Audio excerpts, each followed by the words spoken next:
All right, going to go live in just a minute here. Need to pull up the fight results. Let me see if we get anybody in.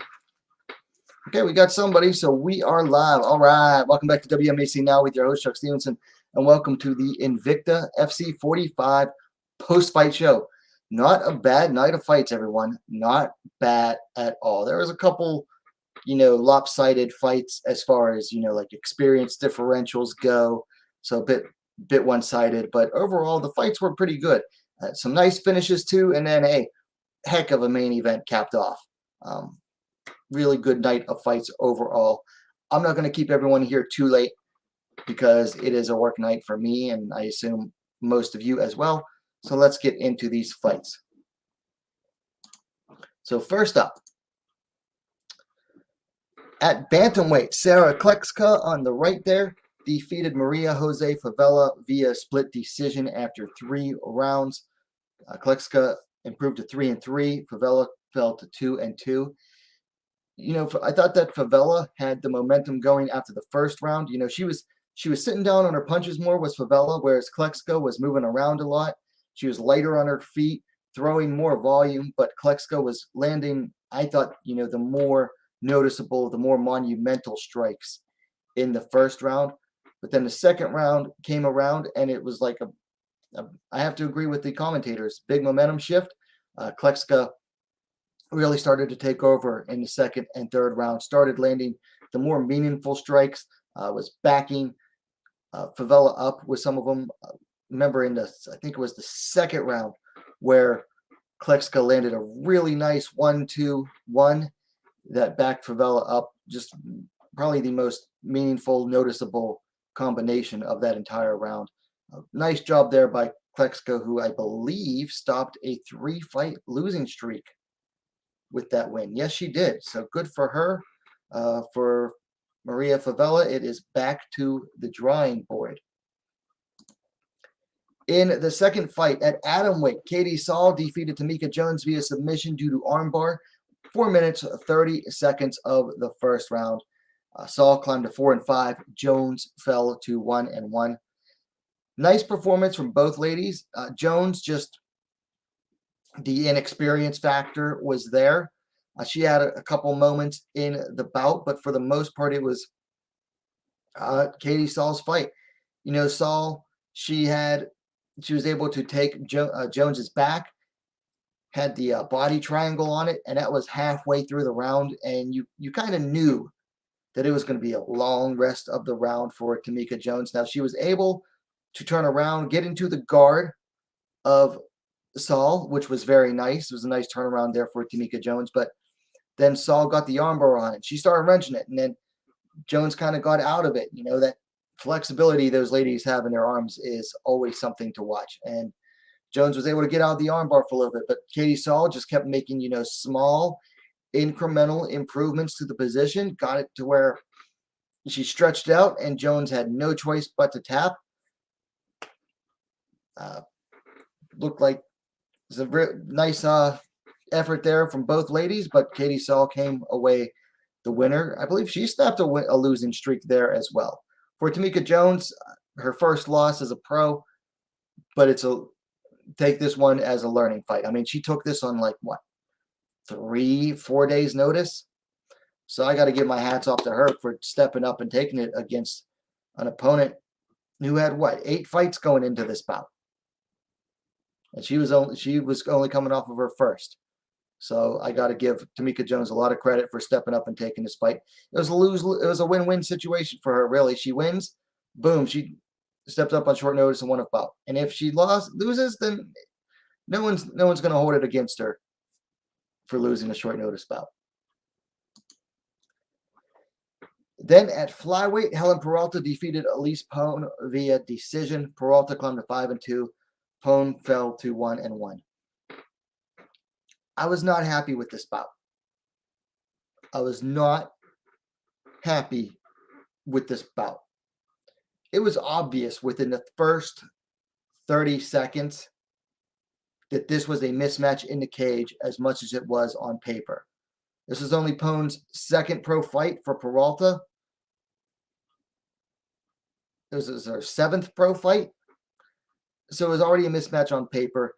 And I knew that Peralta's aggression was going to be too much for Pone. But here's my real problem with this fight. Peralta would have Pone on the ropes. She had so many openings and opportunities to go for the finish. And then she would just tie up in the clinch.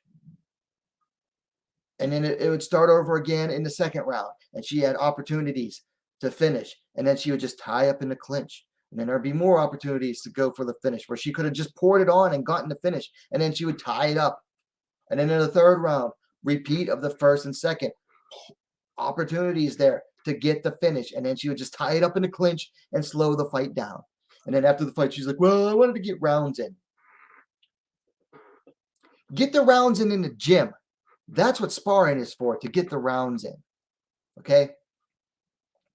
I don't want to see you getting rounds in the cage, because that to me means that you're not trying to finish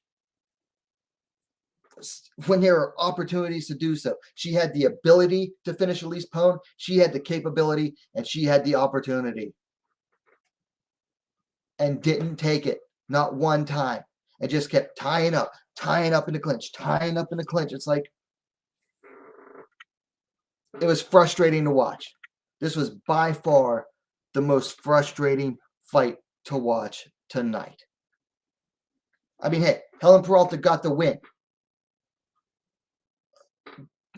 But I don't think she won a lot of people over with the constant tying up and slowing the fight down. There's just no way that she won too many fans with that style. Anyway, moving on. At bantamweight, Hayley Cowan defeated Monica Franco via submission due to rear naked choke. 3 minutes, 17 seconds of the second round. The first round was so frustrating to watch because Cowan was just tying up in the clinch and holding Franco against the wall. Just straight up wall install. Like, it was obvious she wasn't going to get the takedown at any point when she was clinching, and just she wouldn't back up and start over.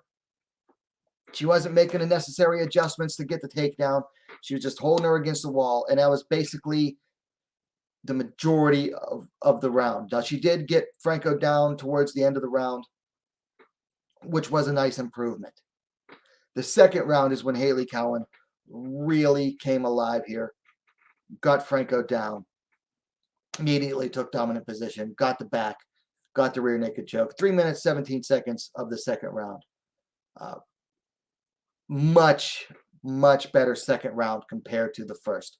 And I was being really harsh on this fight too during my live tweets, because I was just like so mad at the wall install. Listen, I'm not saying you got to back up and get into a slugfest, like someone was basically implying at me on Twitter. I'm not saying you got to back up and get into a slugfest. But if you're not moving forward in the fight, what are you doing? Nobody wants to watch a clinch fest. Nobody wants to watch wall install. And that's what Cowan was doing in the first round. And it's so frustrating to watch. It's like, look, back up, start over, separate, go for the takedown again, or make some adjustments. Don't just freaking hold your opponent against the cage. That's like the very definition of wall install, and it's boring. Yes, you're technically winning the fight, but you're not going to win any fans that way. And it doesn't matter whether you win or lose if nobody wants to watch you fight. But the second round, very nice job from Hayley Cowan. Franco did what she could. Not a terrible performance from her, but she was just outgunned, outmatched. This was the second really straight up, mismatch. Saul versus Jones was a bit of a mismatch, but that was also like an absolute late notice opponent because Katie Saul's opponent dropped out like less than a week out from fight. Whereas Cowan versus Franco and Peralta versus Pone, those fights were at least scheduled somewhat ahead of time. Like, the matchmaker knew what he was doing when he set up those fights. All I'm saying is, if you get the opportunity to be in a showcase fight in your benefit, put on a showcase performance. Moving on. I'm not going to call this a catchweight bout. It was basically a lightweight bout. 150-pound. Ramona Pasquale defeated Shamir Pashua via TKO due to knees to the body, followed up by punches. 1 minute of the first round. Pasquale climbed to 6-2. Pashua fell to 2-1. This is another very late notice opponent change for Pasquale and Pashua. Pashua came in very late notice. But Pasquale went out there, didn't care who she was facing. She was out there to get a finish and to bring attention to her name. And that is what Ramona Pasquale did.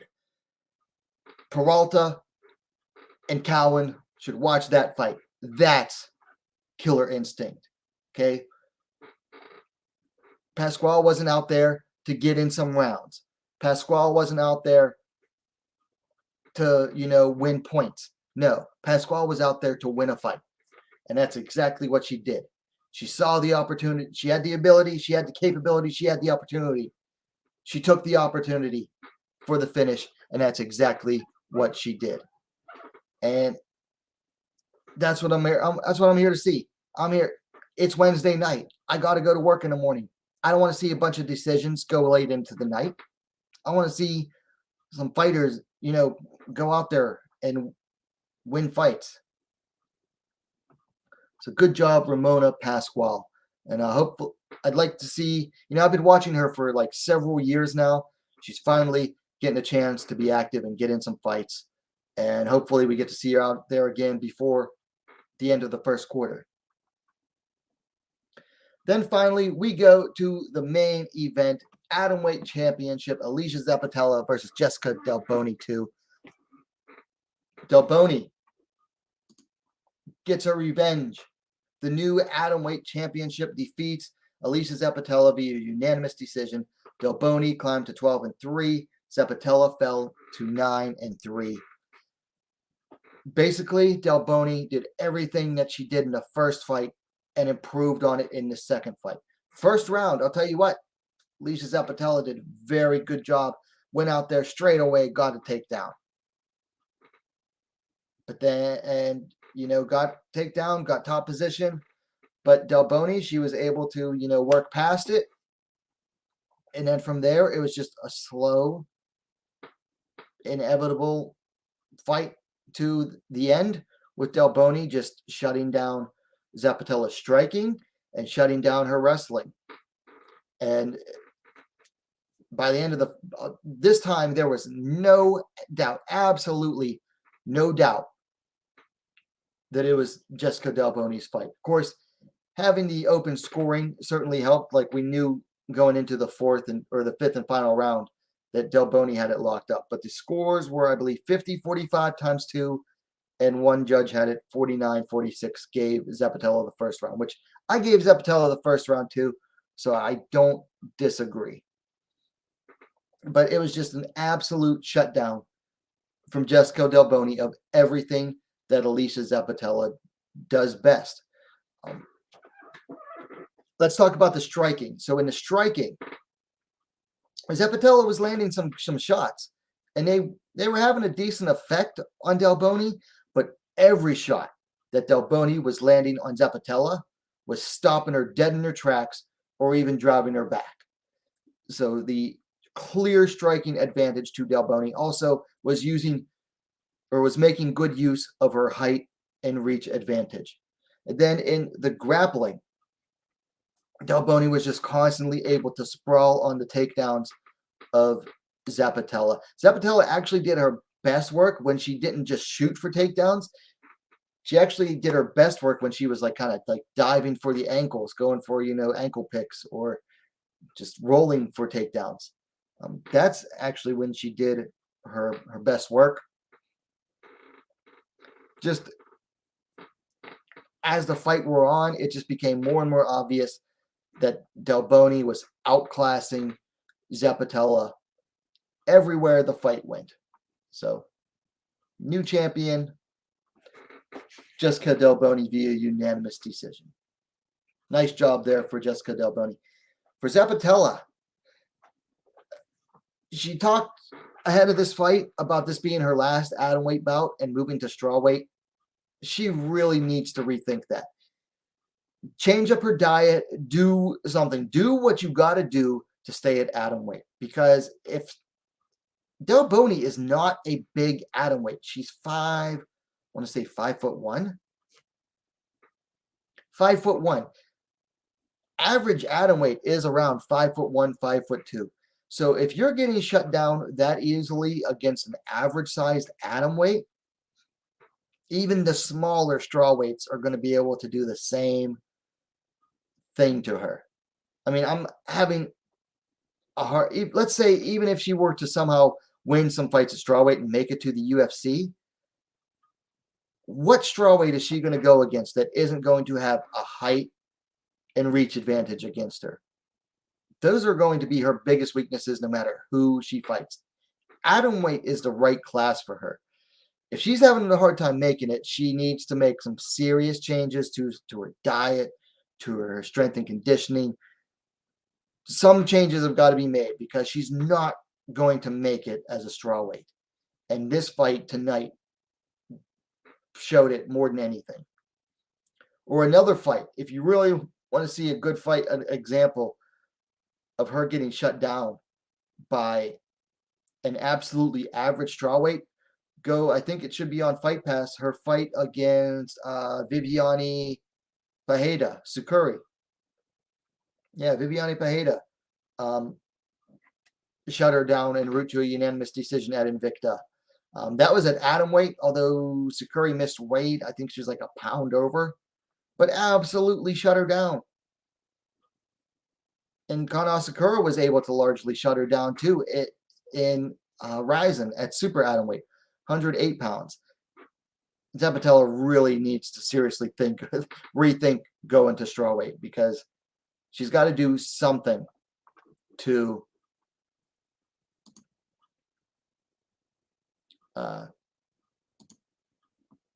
get past her deficiencies as far as making weight, and then she's really got to work on her deficiencies as a fighter as well. You're almost always going to have a height disadvantage, and you're almost always going to have a reach disadvantage, even at atomweight. You're 4'11". There's not that many fighters around your height, even at atomweight. Most of them are over in Japan. You're just gonna have to deal with that. And so far, I don't know. She just seems to have a hard time dealing with opponents' reach and height disadvantages. She has a hard time getting inside to land strikes and to shoot for takedowns. And when you're shooting from way outside, your opponent's going to see them every time. But yeah, Jessica Del Boni, just absolutely great job. Phenomenal job of shutting down Zapatella. Almost lost the 5th round because Zapatella was desperate and showed it, but still took the 5th round, I think, on all 3 judges' cards. So really nice win there for Del Boni. She is your new Invicta FC Atomweight champion. It's going to be really interesting to see who they match her up against next. I'm going to have to really think about this and dig deep into my archives and see who they can match her up against next for her first title defense and keep her active because she does really well when she's more active. So anyway, this has been the Invicta FC 45 post-fight show. We got a couple people watching live. If you want, leave your comments in the chat. I'll give you a second.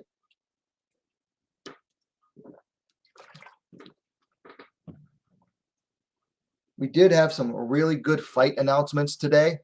I don't have the photos prepped to put them on the stream, but in UFC announced Alexa Grasso versus Joanne Calderwood. That's going to happen in March. Yesterday, it was announced that Miesha Tate will be moving down to flyweight to take on Lauren Taylor. That's going to be a good one. Lauren Taylor could definitely pose some problems for Tate down there at flyweight, assuming Tate is able to make flyweight. They also announced Mckenzie Dern versus Tisha Torres. I forget the date on that one.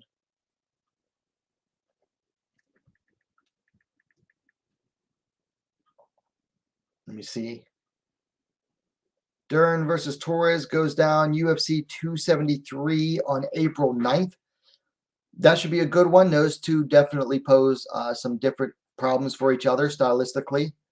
And then the another big fight announcement out of One Championship. So One announced that Angela Lee will be returning and facing Stamp Fairtex in the headliner of 1X. It's going to go down in Singapore on March 26th. And so Stamp Fairtex won the One Atomweight World Grand Prix this past year and will be taking on Angela Lee, challenging her for the title. This is going to be Angela Lee's first fight in quite a while, since October of 2019. So Angela Lee was out for quite a while between COVID and then having a kid, and then the Grand Prix kept getting pushed back. So that should be a good fight too. I'm already working on something for that one. So it's really all I have for you tonight. I'm going to try to make a video or two before I hit the hay, since I get to sleep in an extra hour tomorrow. Anyway, let me know your thoughts in the comments down below. If you like the video, please give it a like, share it as well. Don't forget to, hit that like button. While you're at it, go ahead and subscribe to WMMA Scene Now, the most complete women's mixed martial arts dedicated platform on YouTube. Thanks for watching. See you next time.